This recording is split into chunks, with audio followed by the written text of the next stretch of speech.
Estamos aqui agora com o professor Donizete Ramos, que é o diretor do Colégio Santa Escolástica, nosso querido, nós chamávamos também de Donizete, Benedito Ramos, né? Então ele é conhecido por várias formas, mas pelos alunos, né, queridíssimo, né, professor Donizete.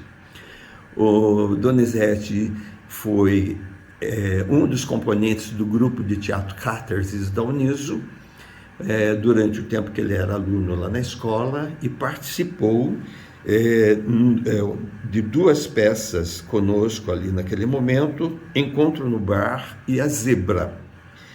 E depois ele participou de duas peças, né, com o Zé Henrique de Paula, que era aluno lá do Getúlio Vargas, e foi também um grande participante lá do Festival de Teatro Getúlio Vargas, que hoje é um dos grandes diretores de teatro de São Paulo e do Brasil. Com o Zé Henrique, ele participou de Macbeth e Morbus. E daí depois ele também participou do Senhora dos Afogados, né, que foi um início de ensaios, né, mas que depois o Zé Henrique foi embora para São Paulo e não desenvolveu a peça aqui em Sorocaba, só em São Paulo. No SESI, ele esteve depois com a Edmeia Pereira, e se não me engano foi o baile, né, que ele participou, e com o Ari Marçal ele participou de Otelo.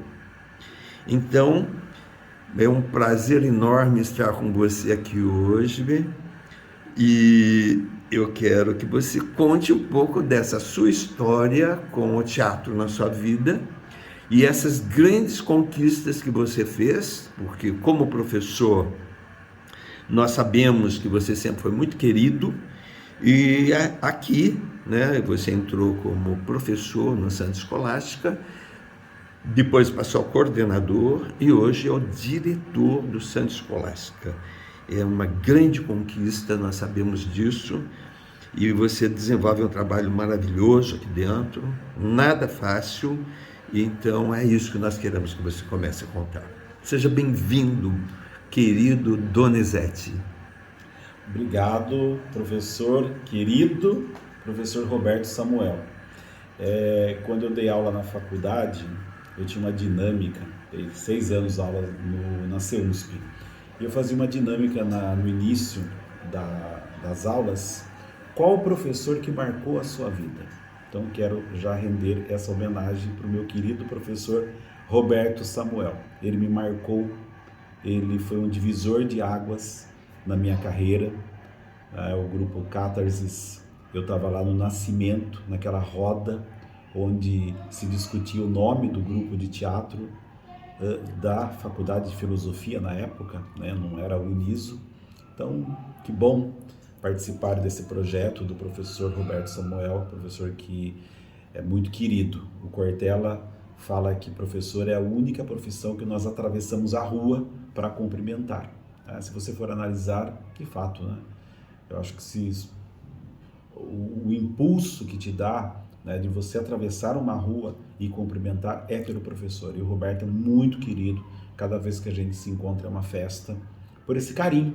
E eu acho que eu faço parte dessa legião de fãs, de tantos alunos que passaram por ele e têm o mesmo carinho, esse sentimento tão bonito. Meu nome é Benedito Donizete Ramos da Silva, e em Mairinque, a minha terra onde eu nasci, me chamavam de Dito, né, pelo Benedito, e eu não sei direito como chegou aqui em Sorocaba, ficou Benedito Ramos o nome artístico de teatro, foi esse nome que eu escolhi, mas nas escolas os alunos começaram a me chamar de Donizete, e aí aluno adora abreviar as coisas, Doni.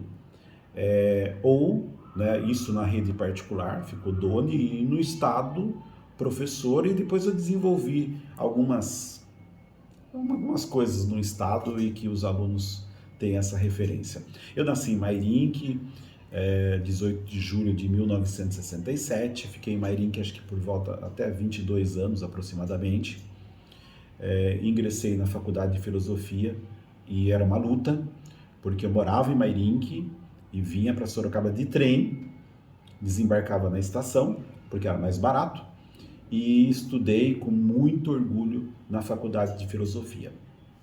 No meu tempo tinha vestibular, continua tendo, mas acho que hoje as coisas estão diferentes, a demanda também das universidades, elas oferecem mais vagas, mas no meu tempo, quando eu prestei História na faculdade de filosofia em 1986, tinha uma certa concorrência, não era todo mundo que entrava. E era o tempo de lista, não tinha outra forma. Então, saí de Mairinque, fiz o vestibular, aguardei e no dia marcado eu fui até General Osório, onde era o curso de História, na faculdade de filosofia, e fui consultar a lista dos aprovados. E eu comecei lá do número 1. E fui descendo, 50, 60, 70, e aquilo foi me desanimando. Falei, não passei. Quando chegou no número 78, estava lá, Benedito Donizete Ramos da Silva. Isso foi uma das coisas mais significativas, um dos momentos mais felizes da minha vida, quando eu vi o meu nome aprovado no curso de História, que tinha 80 vagas. Quase que eu fiquei fora, saí numa felicidade. Eu lembro que eu levei um tombo ali na frente da faculdade e fui para a estação, a rodoviária, porque eu, naquela época, ou era o ônibus ou o trem. Muito feliz, eu queria tanto dividir aquela alegria com alguém. E eu cheguei em casa, mas minha mãe não dava muita bola, não entendia, meu pai muito ausente de casa. E eu compartilhei com meu avô Anivaldo, né, que está no meu coração. E ele não entendeu direito, mas eu precisava dividir, eu estava explodindo de alegria que eu tinha passado no vestibular. E comecei a estudar com uma luta muito grande, vindo de Mairinque até a faculdade, o curso era noturno, trabalhando numa metalúrgica, e fui trabalhando. No segundo ano, eu não aguentava mais a metalúrgica, nunca foi um trabalho repetido, nunca repetitivo, nunca gostei, e era muito difícil porque a metalúrgica tinha que acordar de madrugada e eu chegava de madrugada de volta. Então, no meio do ano, eu saí da empresa, fiz um acordo, mas não conseguia pagar a faculdade. E aí foi um abalo muito grande, porque meu sonho estava ameaçado.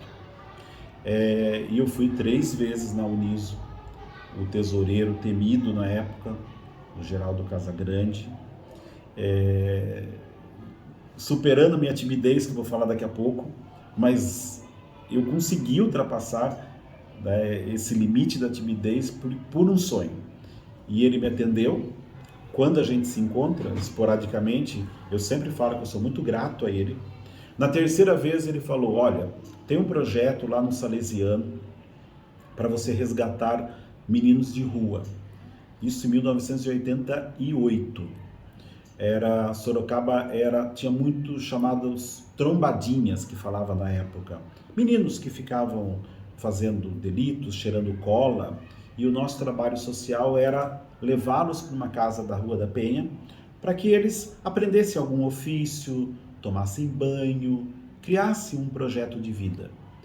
E aquilo foi muito marcante na minha vida, porque eu consegui pagar a faculdade, eu só tinha dinheiro para pagar a faculdade. O que eu comia era junto desses meninos o que eles comiam nessa casa de recuperação. Mas foi um tempo maravilhoso. Eu levava 10 dias, 2 semanas para ganhar a confiança de um para conseguir levar ao projeto. Eu ficava o dia inteiro na praça. Na Concha Acústica, uma vez, tinha uns bancos, né, na Praça Concha Acústica, ali próximo do mosteiro, e eu lembro que uma vez eu comecei a me arrastar por baixo daqueles bancos, e aquilo foi chamando a atenção dos meninos, eles foram achando engraçado, e foi uma forma de eu criar uma conexão e levá-los, né? Porque esse que era o meu trabalho. Meu trabalho não era... Eles eram muito ariscos, eles só apanhavam, eles sofriam violência, então não era fácil você chegar e convidá-los para ir para algum lugar. Eles ficavam com medo. Então, primeiro a gente tinha que criar uma conexão, e essa conexão demorava. E era uma felicidade quando a gente conseguia levar alguém para lá. E muitos foram resgatados, muitos resgatados.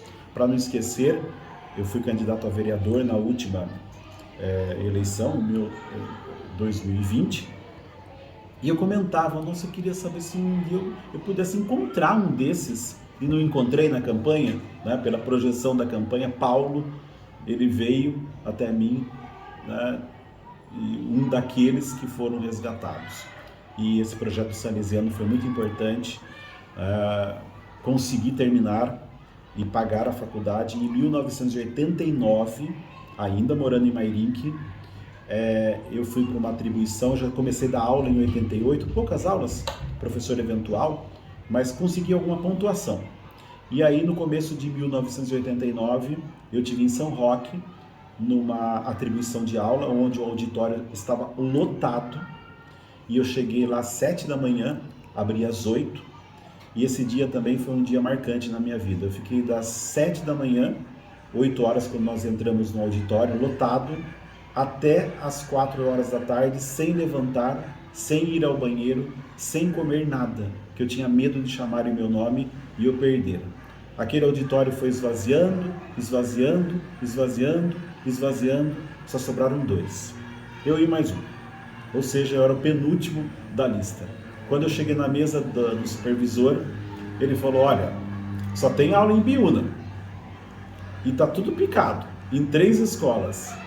Mas quantas aulas? Juntando aqui dá umas 32. Eu falei, eu quero todas. E eu saí daquele dia, outro dia, muito feliz da minha vida. Eu tinha pegado todas as aulas. Não importa que eram em escolas diferentes. Depois, na atribuição, eu fui até as escolas e era bem longe uma da outra. Não tinha carro, tudo bem. Mas as diretoras ajeitaram o horário e eu ia de uma escola a outra, caminhando bem longe mesmo, mas muito feliz. Aí eu consegui pagar a faculdade, mas foi bem difícil. Saía de Mairinque, ia para São Roque, pegava o ônibus até Ibiúna, trabalhava o dia todo em Ibiúna, Piedade com ônibus estudante, até chegar a Sorocaba. Chegando em Sorocaba, eu estudava à noite. E era comum, às vezes faltava professor, terminava mais cedo, mas tinha que esperar 20 para as 11 da noite, que era o ônibus que partia para Mairinque. Chegava em casa quase 1 hora da manhã, no outro dia de madrugada, acordava, mas eu estava feliz, muito feliz. E eu sei que em 89 teve uma greve muito longa, maior greve acho que do magistério, 3 meses. E então, a princípio, Ibiúna não entrou, mas depois foi uma greve que generalizou-se, e eu trabalhava nessas 3 escolas, e numa dessas, no Escalamandré, teve ali uma aluna que olhou para mim de um jeito, eu falei, acho que essa japonesa está gostando de mim. A Márcia, minha esposa, até hoje. Fiquei com uma aluna, depois que terminou, fiquei, mas estou com ela até hoje. E eu não acreditava direito, né? Mas pro fim do ano, né? Eu falei, nossa, será que essa japonesa está de fato me dando bola? Não é possível. Eu tinha um cabelo Black Power, né? Não sei. E ela me deu um livro, né? Brasil Nunca Mais, de um assunto que eu tinha abordado em sala de aula, regime militar para a 3ª série do ensino médio. Naquela época eu falava colegial, 3º colegial. E vi aquele livro, falei, tudo bem, acho que não tem nada. E estava escrito lá no índice, leia na página 168. E ali tinha uma linda e inesquecível declaração de amor. Ela estava apaixonada por mim, eu também me apaixonei por ela. Terminou o ano e terminei a faculdade, continuei trabalhando em Biúna, e em poucos meses eu já estava com a Márcia, minha esposa, porque ela também teve algumas dificuldades com os pais, foi para São Paulo, teve muita dificuldade em São Paulo. Eu falei, ó, se você quiser vir para minha casa em Mairim, que tem um cantinho lá, tem um quartinho. E ela veio e a gente se juntou. Eu falo que o nosso casamento começou pelo telhado, né? A gente fez a coisa, o ritual que tinha que ser feito. Mas diante da circunstância, da carência que a gente vivia na época, um se juntou com o outro na sua dificuldade, não ficou legal. A gente viveu alguns meses em Mairim, na casa dos meus pais, começou a ter desentendimento, meu pai colocou a gente para fora de casa e viemos para Sorocaba, né? Ali por volta de 91, isso.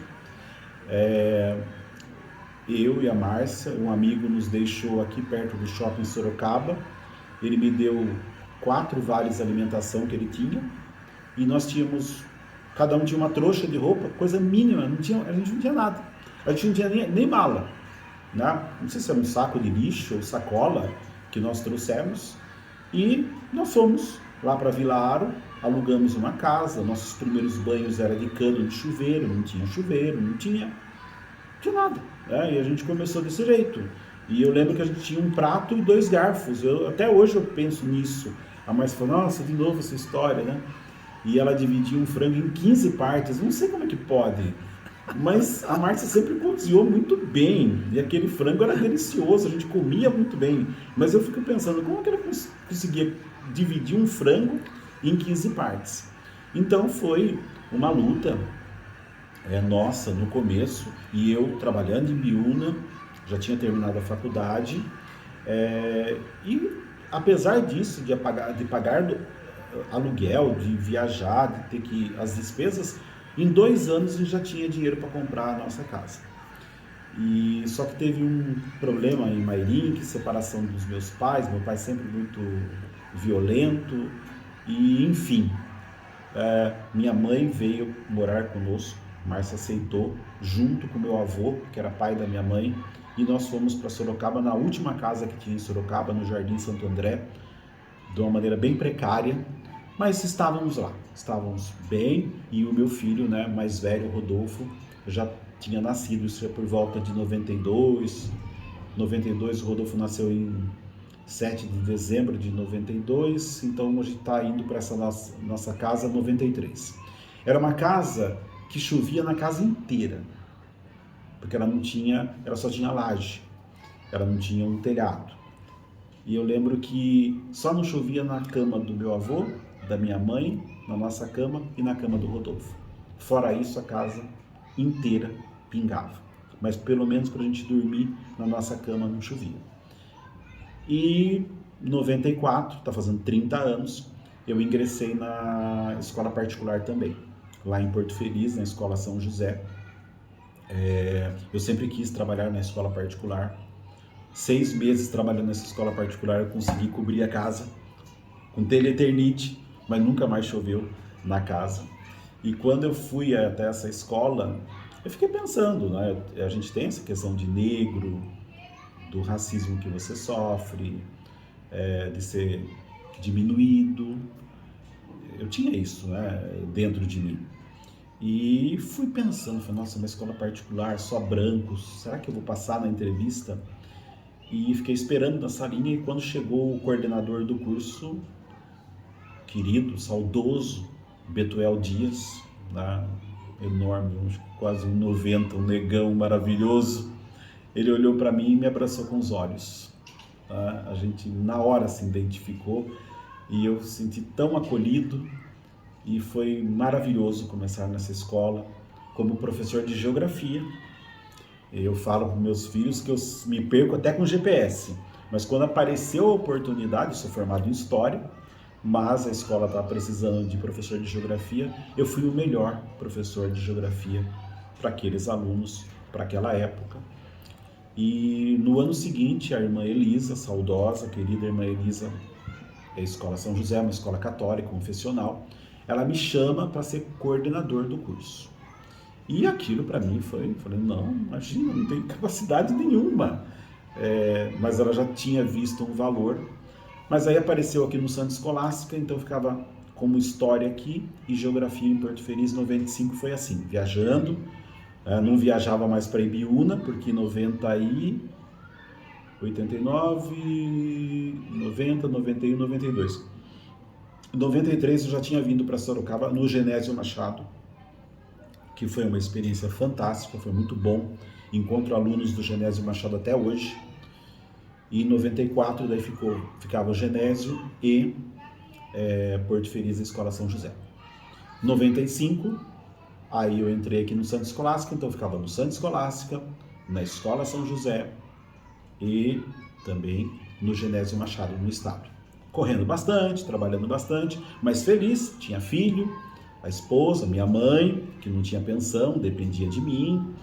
Então, meu avô, construindo, comprando o primeiro carrinho, estava muito bem, trabalhando bastante, mas também feliz em relação a isso. E em 96, a irmã Elisa me chamou de novo, que ela queria que eu fosse o coordenador do ensino médio. E eu acho que uma pessoa me falou uma coisa que também não esqueci. Falei, peça quanto você quiser, ela vai pagar. Eu fiquei pensando, né? Sempre naquele sentimento de incapacidade. Será? Será que eu tenho tanto valor assim? Será que eu tenho esse valor? E eu fui, conversei com ela e falei, tudo bem, irmã, eu peço R$1.600. Na época era uma fortuna para mim. E ela foi, conversou com o Betuel, que era o coordenador, mas ele não conseguia atender a escola, porque ele era um professor muito requisitado.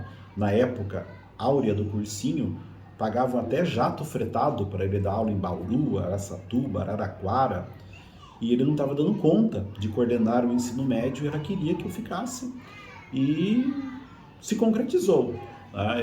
Eles conversaram, não foi o 1.600 que eu pedi, mas foi R$1.200. Para mim foi uma fortuna também, foi outro dia que eu saí muito feliz. E comecei, né, essa coordenação desse colégio maravilhoso, marcado na minha vida, alunos maravilhosos. Fiz muitas coisas nesse colégio, projetei esse colégio, os alunos tiveram excelentes resultados, eles passavam em federais.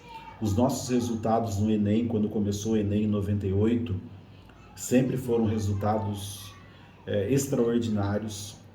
Foi uma comunidade que me abraçou, acreditou no meu trabalho, houve toda uma conexão e caminhei, né, nessa escola junto com o Santa Escolástica. Daí eu ficava um dia só aqui no Santa Escolástica e no estado. Nunca deixei a escola pública. Em 96, eu fundei aqui o grupo de teatro no Colégio Santa Escolástica. Então eu vinha só um dia para o Santa Escolástica, eu dava aula de manhã e à tarde tinha esse grupo de teatro. Então a direção me apoiou e eu montei esse grupo. Junto com os alunos saiu o nome do grupo de teatro Seja o que Deus Quiser, que existe até hoje e que hoje é dirigido no colégio pela Tatiana Guerra, que foi minha aluna, tanto de história aqui no colégio, como no teatro, e ela seguiu carreira de teatro, fez na Uniso, né, o curso lá de teatro, e a nossa professora de arte aqui e diretora, né, desse grupo de teatro que existe até hoje. Então nós fizemos muitas coisas desse grupo, com apresentações aqui e apresentamos externamente também na Fundec, asilos.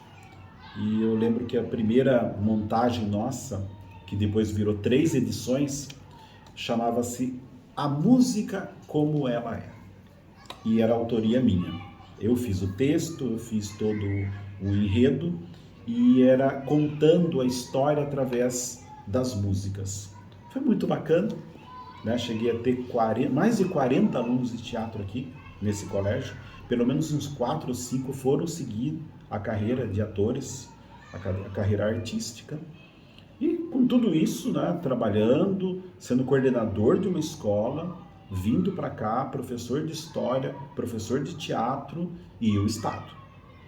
Então foi caminhando dessa forma até 2007, quando daí terminou lá em Porto Feliz. Eu achei que estava viajando muito e era muito desgastante.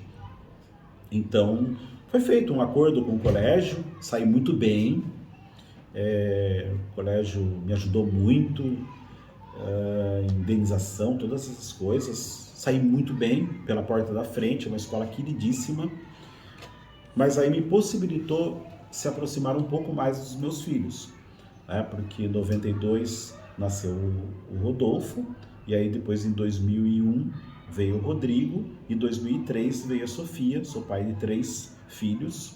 Então em 2007, quando eu venho só para trabalhar em Sorocaba, foi bom, porque eu fiquei mais próximo dos meus filhos, eu os levava aqui para o colégio, eles sempre estudaram aqui no colégio, os 3, aqui no Santa Escolástica. Então eu fiquei no Santa Escolástica e no Estado, sempre na escola pública.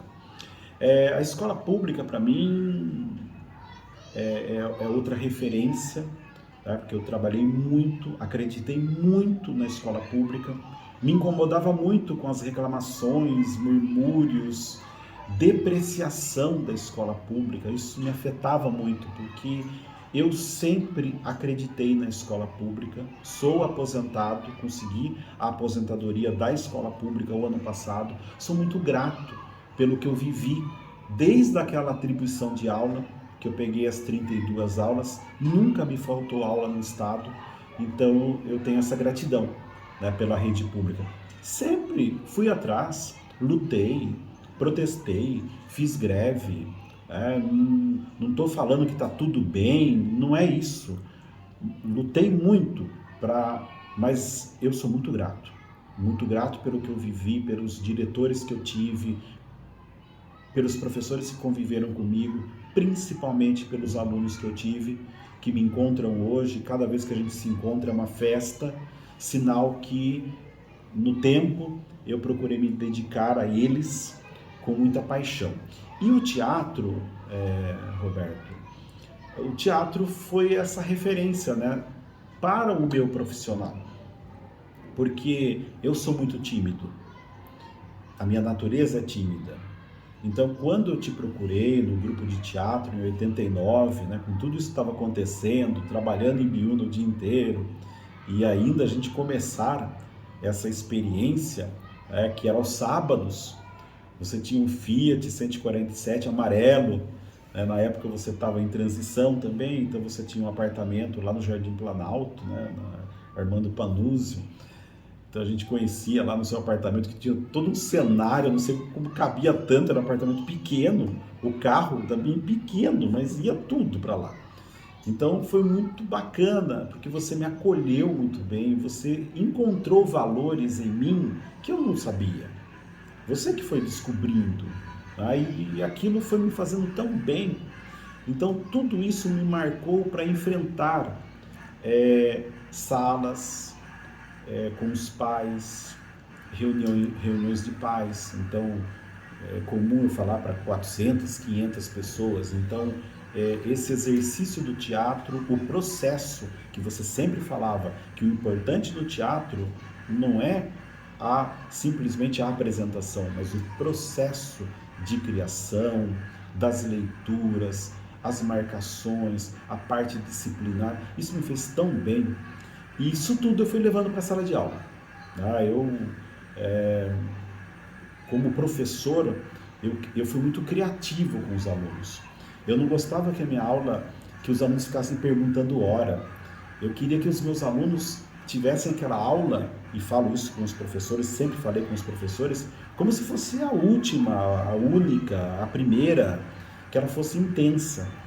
E o teatro me ajudou muito a levar essa intensidade. Quando eu percebi os alunos mais amuados, falar esse assunto não está legal, eu criava uma situação, do nada, com o recurso que eu tinha ali, mas para que eles fazer conexão, né, comigo, para que a gente tivesse ali uma oportunidade de passar a eles o conteúdo, mas não de um jeito pesado, não, para que aprender isso, para que a gente... Não, a gente tinha que dar um significado, que aquela aprendizagem fosse significante para eles. Então o teatro para mim foi fantástico. A gente estava falando um pouquinho antes, e tem os troféus, né, de sala de aula. Então, eu trabalhava muito, coordenação, e trabalho de coordenação é um desafio. Só um parênteses antes de eu falar desse troféu, mas nos primeiros anos de coordenação, talvez acho que foi no primeiro, segundo ano, eu naquele sofrimento, porque é diferente, né? A sala de aula é uma coisa, a coordenação é outra, a relação com os professores, com a direção, com os alunos. E aí uma professora queridíssima, Catiana, de Química, ela me falou uma coisa inesquecível. Ela falou: cada um sabe a dor e a delícia de ser o que é. Caetano Veloso. Eu nunca esqueci disso. E desde então, estou na gestão até agora, já tem mais de 30 anos que eu estou na gestão, e agora na direção, o segundo ano de direção, mas sempre em gestão de escola particular. Então cada um sabe a dor e a delícia de ser o que é. Então foi dolorido, mas foi delicioso ser coordenador, assim como foi dolorido, mas foi delicioso ser professor. E aí, numa aula do noturno, eu trabalhava na coordenação de dia e ia para o estado à noite. Então imagina, toda aquela carga da coordenação, aquele peso do dia, tantas coisas que você passa, aborrecimentos, aí você vai para o noturno para encarar os alunos. E sempre eu encarei o desafio com leveza. Se eu estava lá, é porque eu precisava, mas também eu queria que eles fossem felizes e eu também tinha que estar feliz. E sempre aquela luta. Chegava, a sala estava suja, desarrumada, os alunos, sempre alunos, chegavam... Eu falei: gente, vamos lá, vamos começar a nossa aula, vamos arrumar essas carteiras, vamos lá, vamos passar o lixo, vamos apagar a lousa, sabe, o mínimo para tornar digno, né, aquele ambiente para a gente ensinar alguma coisa. E aí um aluno me falou uma coisa inesquecível, um troféu. Falou: professor, você é o único bem-humorado de segunda-feira. Eu parei, eu escutei aquilo. Eu não tinha tomado banho, não tinha passado em casa, não tinha visto os meus filhos. Por dentro, eu não era para estar lá. Eu queria estar em casa. Eu queria estar lá com a minha família. Mas o que eu estava passando para os alunos, isso não é fingimento, né? Mas eu estava passando para os alunos um senso de profissionalismo muito forte. Ou seja, era um compromisso. Eu precisava estar lá, eles também precisavam estar lá. Todos nós tínhamos um compromisso, uma obrigação. O ensino é obrigatório, básico, e eu também tinha uma obrigação profissional. Só que eu fiquei tão feliz com esse comentário que para eles eu estava passando que eu era o cara mais feliz do mundo naquele momento. E eu sempre pensei isso nas minhas salas. Tudo é importante, mas no momento que você está numa sala de aula, o mais importante da sua vida são aqueles alunos. Então, fazer daquele momento um momento feliz. Então, posso dizer que eu fui muito feliz, 32 anos no estado, dando aula sem parar. Só nos últimos 3 anos é que eu fui para a gestão no estado também. Aí eu acumulava a vice-direção no estado e a coordenação na escola particular. E antes, né, desse acúmulo todo que se deu nos últimos anos do Estado, como coordenador, professor do Estado, eu também tive uma experiência muito boa. Eu queria ser professor universitário, eu queria dar aula na faculdade.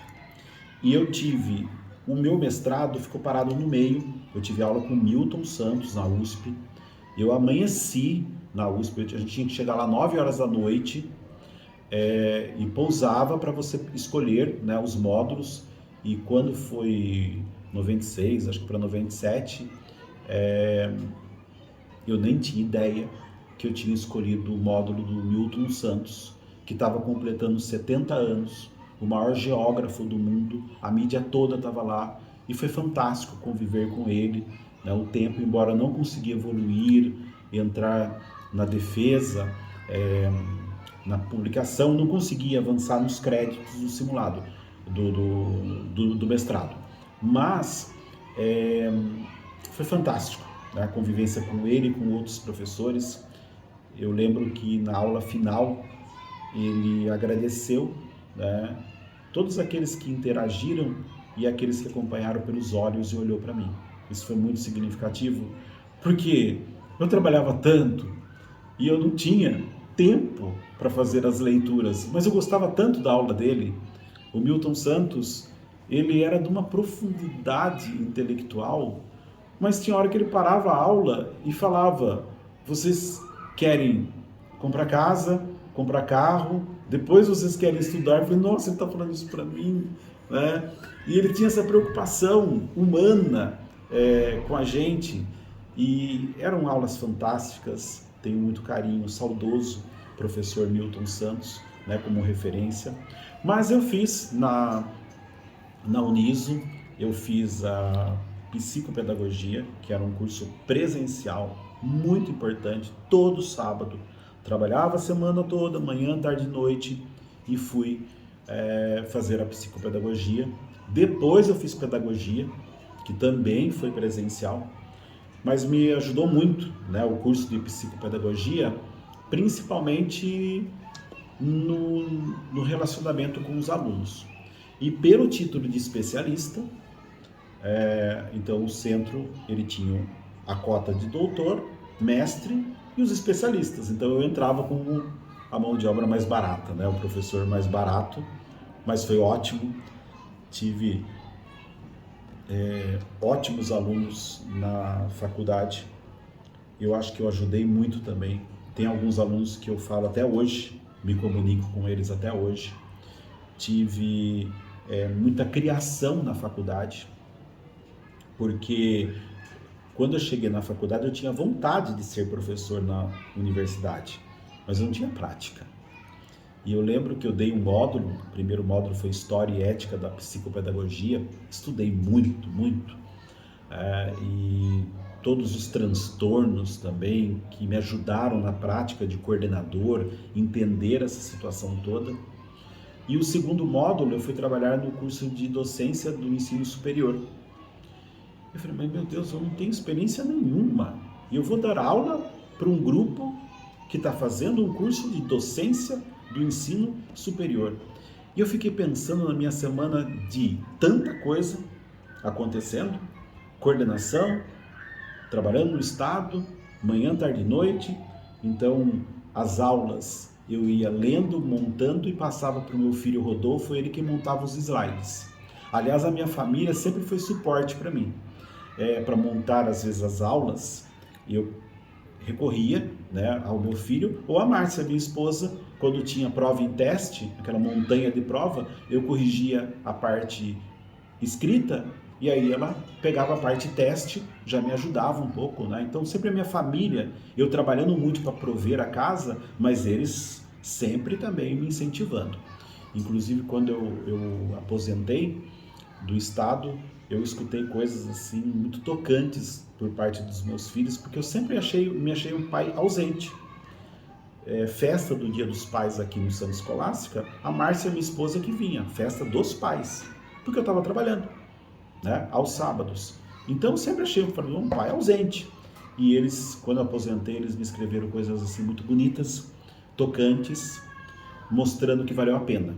Eles sentiram que era por eles, e que eu preenchia nos poucos momentos que estive com eles. Então, terminando essa parte da docência do ensino superior que eu estava falando, então nessa dificuldade toda de encontrar, de estudar, ver o que eu ia passar para eles, num horário de 8 da manhã até meio-dia e 25, por 6 sábados, haja conteúdo. E para uma turma que queria ensino superior. Aí eu tive uma ideia de fazer uma coisa que nós fazemos aqui no colégio, fazia também na outra escola em Porto Feliz. Ao contratar professor, aqui nós temos, vamos analisar o currículo e tem uma aula teste. Então o professor dá uma aula para a gestão, para a gente saber como é essa aula. E eu levei isso para a faculdade. Roberto, foi um sucesso. Eles foram atrás da coordenação, da direção, mas é isso que a gente queria, é só teoria, a gente foi um sucesso, né? O meu nome começou a circular como um professor ali referência, começou a aparecer mais coisa, mas aí não dava mais tempo. E 6 anos fechei o ciclo, porque falei, não dava para conciliar. Era muita coisa acontecendo durante a semana, mais aos sábados, e durante a semana o pouco tempo que tinha que preparar, porque tinha muito conteúdo, né, para preencher. Mas foi uma grande aprendizagem, gostei muito, e sempre falei na faculdade também. Use, e lá uma boa parte eram professores, ou queriam ser professores de ensino superior, ou trabalhavam na educação básica. Falei, olha, façam da sua sala de aula o melhor lugar que vocês puderem, da maneira mais feliz, porque isso vai fazer bem para vocês. Eu acho que nessa minha caminhada de educação, graças a Deus, pelo menos até aqui, e peço para que Deus continue me abençoando, mas eu não adoeci mentalmente e emocionalmente, porque eu sempre tive muita alegria e realização e retorno por parte dos meus alunos, e isso me preencheu, né? Se tinha cansaço, se tinha situações difíceis, a relação com os alunos, ela foi preenchida. Chegar numa sala de aula, no meio da tarde para a noite, os diretores começaram a me escalar sexta-feira à noite, né? Então eu tinha direito a uma noite livre, mas eles me davam outro dia, porque eles queriam que eu ficasse a sexta, porque o diretor é pressionado numa escola pública pelo fluxo, né? E a frequência cai muito na sexta, então eles falaram, não, você vai ficar porque os alunos não vão faltar, não querem faltar da sua aula. Tava lá eu até 11 horas da noite, sexta-feira, quando eu entrava 10h15 na última aula, com aquela energia, com aquela potência, porque os alunos não tinham culpa se eu estava acabado numa sexta-feira à noite na última aula. Não, se tinha um último suspiro de energia, eu me entregava. E quando terminava aquela aula, 11 horas, da noite, era uma realização, porque eu tinha terminado uma semana intensa, de muito trabalho, e eu estava realizado, porque eu estava acabado, estava cansado, mas eu tinha me entregue ali para eles. E o sábado, o domingo com a família, com isso, ele era muito valorizado, tá? Porque a gente tinha aquele tempo de família e eu tinha aquela consciência que eu tinha me dedicado, e o cansaço, Roberto, ele era físico, tá? Eu sei, tem um pouco mental também, nós trabalhamos com educação, é assim, mas o mental não se sobressaía ao físico. Então, acordar um pouquinho mais tarde no sábado, algum tipo de atividade no sábado, no domingo, pronto, já me dava energia para retornar de novo na segunda-feira e retomar. Aquela história, né? A musiquinha do Fantástico, aquela agonia que dava. Vou falar para você, não é aquela alegria chegar no domingo à noite, não estou falando isso, nossa, também você é um... Não é isso. Mas também não era uma coisa que me derrubava, que acabava comigo. Eu falei, não, vou ter que enfrentar. E começando a segunda e caminhando, cada situação a gente ia enfrentando, e principalmente isso, me trazendo uma realização, né, profissional. Roberto, acho que um pouquinho da minha vida é isso. Maravilhoso. Aí você tem vontade também para perguntar. Você é um grande educador, na verdade, né? Não é professor, não é. Você já foi além, né? Você é um grande educador. E você me fez lembrar, inclusive, da musiquinha do Fantástico, porque era a mesma coisa. Eu estava no domingo à noite, sentado no sofá assistindo ao Fantástico, uma criança de um lado, de outro, dormindo assim, em cima praticamente. Daí eu pensava assim, bom, agora eu tenho que colocar na cama e preparar as coisas da semana inteira, entende? Mas é maravilhoso, né? E você me deixou emocionado aqui o tempo todo, né? Fazer o quê? Graças a Deus, né? Graças a Deus. Ainda eu quero que você fale uma coisinha. Conta para mim, na hora que você chegou, estava no curso de História, como que você descobriu a respeito do Catarsis, né? Que na verdade ainda não tinha o nome. Sim. Você foi um dos que participaram daquele concurso que nós fizemos ali, né? Uma reunião batendo papo para decidir o nome o nome do grupo.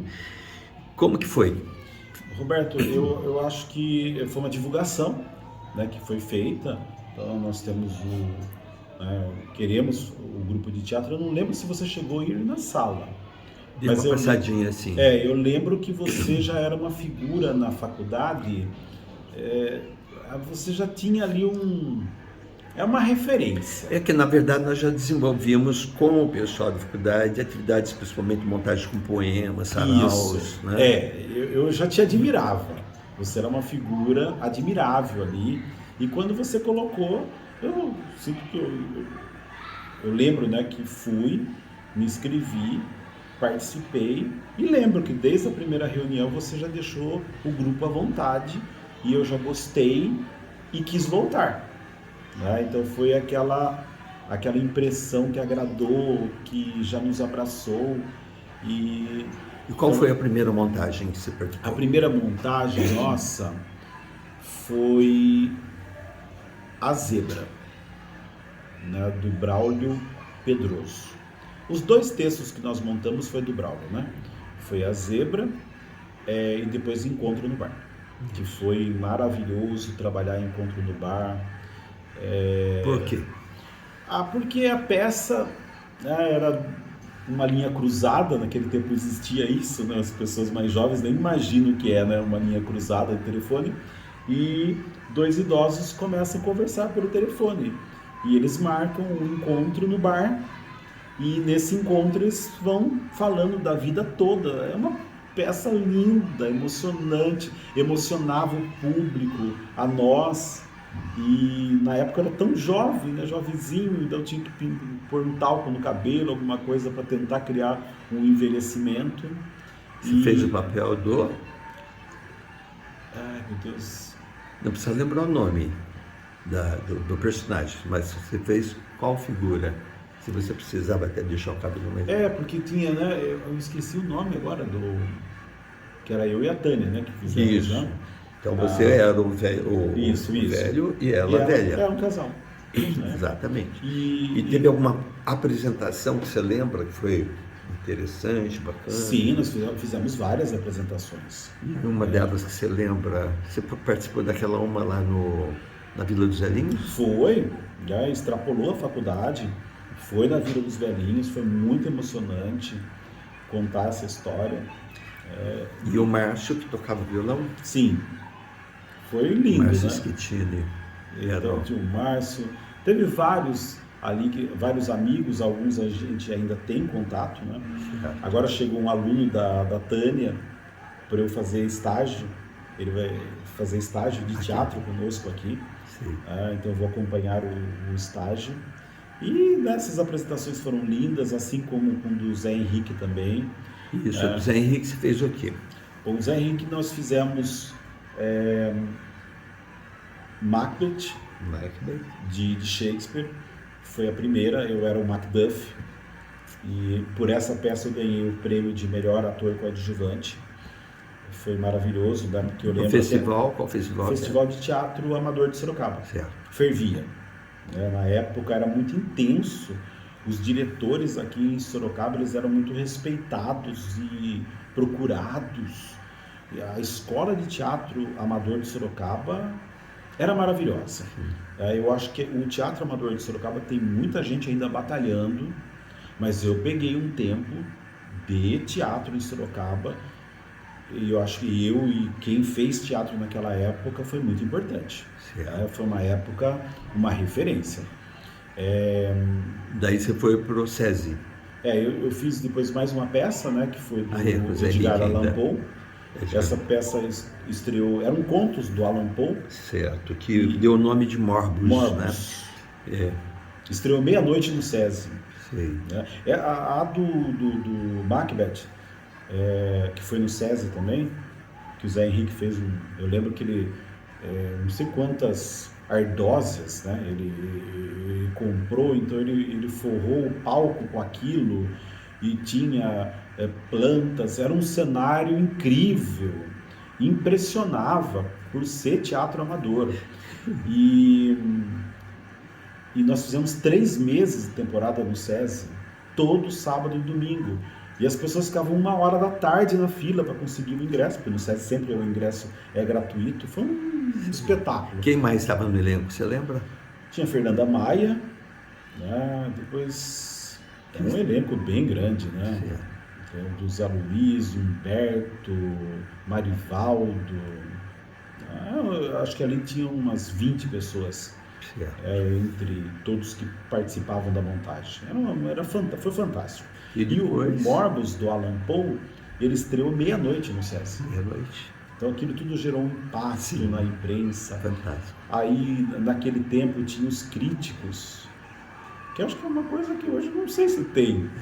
Verdade. Mas cada peça lançada pelo Zé Henrique, depois eu fui para a Edmeia, no Teatro SESI, depois com Ari Marçal, cada peça lançada na cidade depois tinha as críticas. Sim. E aquilo tudo chegava para o grupo, né? De uma maneira boa, uma maneira tão boa, uma maneira negativa. E o público, né, que frequentava, vibrava conosco. Viajamos também, saímos, participamos de outros festivais. Mas aí depois eu fiz no SESI com a Edmeia, e a última peça foi com Ari Marçal. Onde? Otelo. Otelo e onde? Nas escadarias da oficina Grande Otelo. Era ao ar livre, uma peça fantástica. E onde vocês ensaiavam? Ensaiávamos numa escola, na Barão de Tatuí, eu não lembro o nome da escola, à direita, onde tem um restaurante japonês, ali naquelas imediações. Era todo sábado e domingo. Isso tudo trabalhando toda semana, e toda essa questão com a Márcia também, com a esposa, porque ficava muito tempo fora de casa pelo trabalho, mas o teatro se tornou uma paixão. Né? Certo. Se tornou uma paixão. Do Otelo foi fantástico, né? Essa peça foi impressionante. E você se diz ainda tímido? Sim, a minha natureza é tímida. Para a escola, para a profissão, não. Eu acho assim, quando me convidam, por exemplo, um almoço, e eu não conheço as pessoas, eu fico muito retraído, fico muito chateado. Não gosto. Agora, se é um almoço de profissional, se é um encontro profissional, nossa, eu me transformo. Sim. Então o teatro te soltou, você era tímido. Sim. Entendi. Então na articulação com as pessoas, quando falou de profissão, isso já me motiva. Não, eu tenho que ir até a pessoa, eu tenho que me relacionar, eu tenho que conversar com um, conversar com o outro, eu tenho que criar conexão, tudo isso dentro da profissão. Então o teatro para mim foi maravilhoso, uma escola de dicção, né, de fala, de postura, de entonação, de colocar emoção nas coisas quando necessárias, porque isso na nossa profissão é uma ferramenta importantíssima. E quantos elogios, quantas pessoas reconhecem, quantas pessoas comentam sobre essas habilidades, né, que eu fui desenvolvendo. Sim. Essa competência que eu não sabia que existia e que foi aprimorando numa habilidade tanto para o teatro, onde eu poderia ter profissionalizado, poderia ter ido para São Paulo, poderia ter seguido essa carreira, e pensei nisso. Não fui, porque eu sempre fui muito seguro, e pessoas que dependiam de mim, então eu não podia me aventurar, eu não tinha esse direito.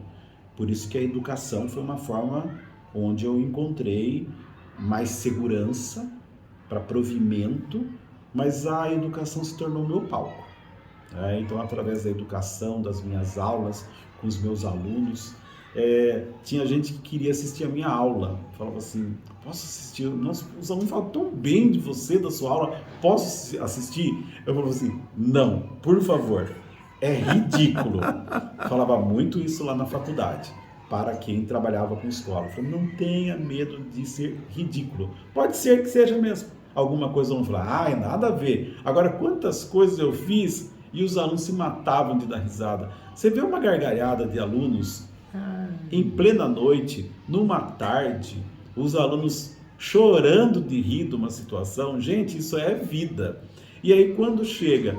Quantas vezes outros troféus Ah, mas já acabou a aula? Isso é fantástico, né? Então, aí, o teatro me possibilitou, né? Então, as salas de aulas se tornaram um palco, né? Para que eu me apresentasse e apresentasse a minha história, o meu conteúdo. Sempre fui também muito sério nos estudos.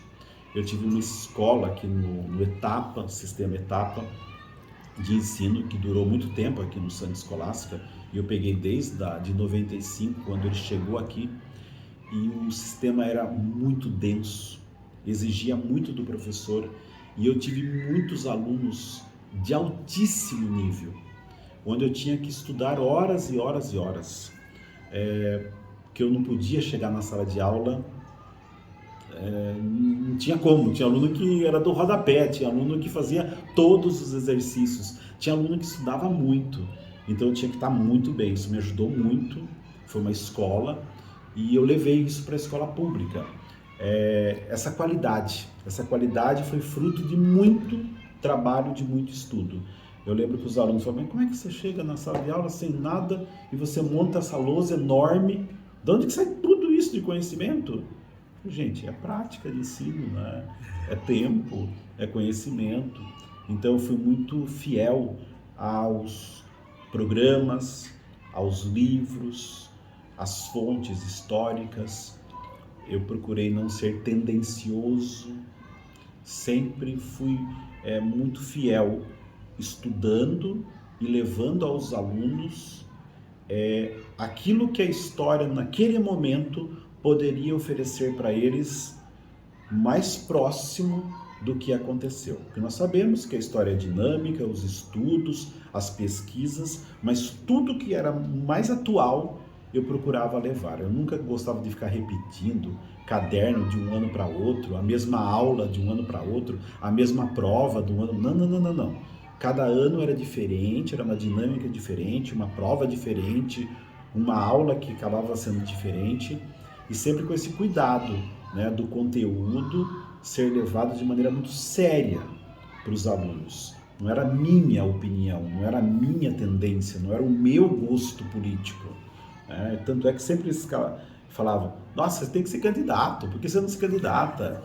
E até em 2020, né, acho que foi a primeira e a única, fui muito bem votado, graças a Deus, 2.180 votos, foi muito bom, quase fui eleito vereador com pouquíssimos recursos, né? Acho que minha campanha custou R$7.000, e uma campanha de vereador pode custar milhões, né, em Sorocaba, as pessoas gastam. E a minha campanha foi modesta, mais nas redes sociais e nessa comunicação e conexão, né, com os alunos. Mas eles perguntavam na sala de aula, em quem você vota? Eu nunca falei. Eu nunca falei, mas por que você não fala? Eu falei, olha, se eu influenciar um aqui dentro, tá errado. Vocês devem se interessar por política, porque a política se apresenta a vocês como uma coisa suja, ruim, que não é para vocês. Eu acho que vocês devem se aproximar da política, vocês devem estudar, vocês devem participar da política, mas eu jamais vou falar para vocês, né, que eu voto nesse, voto naquele, porque eu acho que eu sou um influenciador. Não é nenhum tipo de vaidade, aqui não é nenhum tipo de pretensão, mas eu estou aqui na frente, eu poderia influenciar, e se eu estiver influenciando, eu estou equivocado. Agora, o que é meu papel é transformá-los em agentes e seres críticos. E aqui está a ferramenta. Os livros, no caso da minha parte, a história, que eu vou aprofundar ao máximo para vocês, e vem os meus outros colegas professores, pronto. Vocês saem daqui com uma formação. E a escolha é de vocês, o caminho é de vocês. Então, eu tive muito esse cuidado, sabe, Roberto, eu acho que é muito sério, né, você chegar para uma sala de aula, você tem que estar preparado. Não dá para chegar de qualquer jeito. E quando você chega numa sala de aula, não dá para você pegar uma tendência daqui, uma tendência dali, não. Eu tenho uma programação, eu tenho um tema para ser dado, agora esse tema, ele tem que ser respeitado, porque não pode se apresentar para um aluno de forma desatualizada. História não é uma coisa simplesmente que passou, pronto, acabou, não é uma ciência exata, ela é fruto de muita investigação. Então, muita gente que se dedica, passa a vida se dedicando. E tem pessoas que nessa vida de dedicação, ela chega à conclusão que uma coisa que estava sendo falada não era bem assim. Por isso que a gente tem que tomar cuidado, né, com o que fala com o aluno, da maneira que fala, com os conceitos que você apresenta para eles. Então, e o Benedito fala que ele ainda é tímido, né? Mas ele tem, dentre outras coisas, a natureza deu para ele esse tom de voz grave, que já foi perceptível logo que ele chegou no grupo, e o olhar sim, né? E ele é tão benquisto que nós estamos aqui na sala dele no Santa Escolástica, né, no Colégio Santa Escolástica, e aqui ao lado tem uma porta de vidro e é uma belezinha, porque todo mundo vai passando, olha, mas só que agora há pouco passou uma menininha, bateu no vidro, olhou para ele e fez sinal de tchau para ele. Quer dizer, por aí vocês percebam como ele é realmente bastante querido. Benedito, eu sei que você tem reunião agora também. Sim. Então, antes de finalizar, eu queria só perguntar assim, tem alguma coisa que você gostaria ainda de dizer? Olha, Roberto, o que eu poderia de deixar de mensagem, né, sem pretensão, mas como a gente está falando, e principalmente para os educadores, que é a minha área, nunca desistam da educação, sempre levem entusiasmo. Eu passei por tudo na educação, professor eventual, sei o que é isso, professor substituto, professor efetivo, coordenador, vice-diretor e agora na direção. Lembrando a frase, cada um sabe a dor e a delícia de ser o que é. Mas acho que nunca perder o entusiasmo, o equilíbrio em tratar com as pessoas. Na direção, às vezes eu sinto algumas coisas, as pessoas imaginam, ou tem no imaginário um diretor que bate na mesa, fala alto, grita, não é o meu perfil. Então é esse o meu jeito de trabalhar. Eu vou ouvir, eu vou ser firme na hora que precisar, mas eu não vou alterar, né, o tom de voz. E uma vez um diretor, Milton, que foi uma referência de gestor para mim, ele estava como diretor, ele foi ser supervisor um tempo na diretoria de ensino e depois ele voltou numa reunião e ele falou para a gente, a escola, ela é feita de alunos e professores.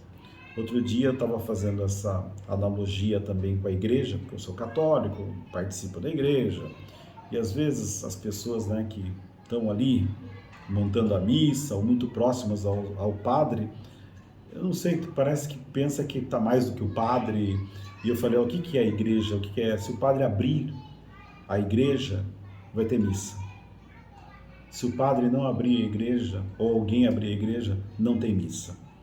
Então, eu digo da educação o seguinte, hoje estou na direção, sei dos desafios, mas esse diretor falou, a escola ela é feita de professores, por isso eles precisam ser valorizados. E alunos? Nós, coordenação, direção, funcionários, somos suporte. Então, um prédio, se o professor pegar a chave, vai estar sujo, vai ser complicado, vai faltar uma coisa, mas se ele pegar a chave, abrir e os alunos entrarem, vai ter aula, vai ter conhecimento. Por isso que esse país precisa olhar pelos professores, ele precisa valorizar os professores. A Coreia do Sul era muito mais pobre que o Brasil. Eles não tinham nada depois da guerra de 50 a 53 que dividiu as duas Coreias. Mas a Coreia do Sul, o pouquinho que sobrou, eles colocaram tudo na educação. Tal resultado. E assim, outros países do Oriente, outros países da Europa, a educação, ela é a alavanca do país. Então, para a gente ter esperança no Brasil, a gente precisa valorizar o professor. E todos nós do suporte contribuirmos para essa valorização. Muito obrigado, querido professor Donizete. Deus abençoe você, tá? E gratidão por esses momentos que você nos proporcionou agora. Tá bem? Muito obrigado. E para quem está nos acompanhando, está nos ouvindo, né, também a nossa gratidão e até o nosso próximo encontro. Tudo de bom a todos. Obrigado.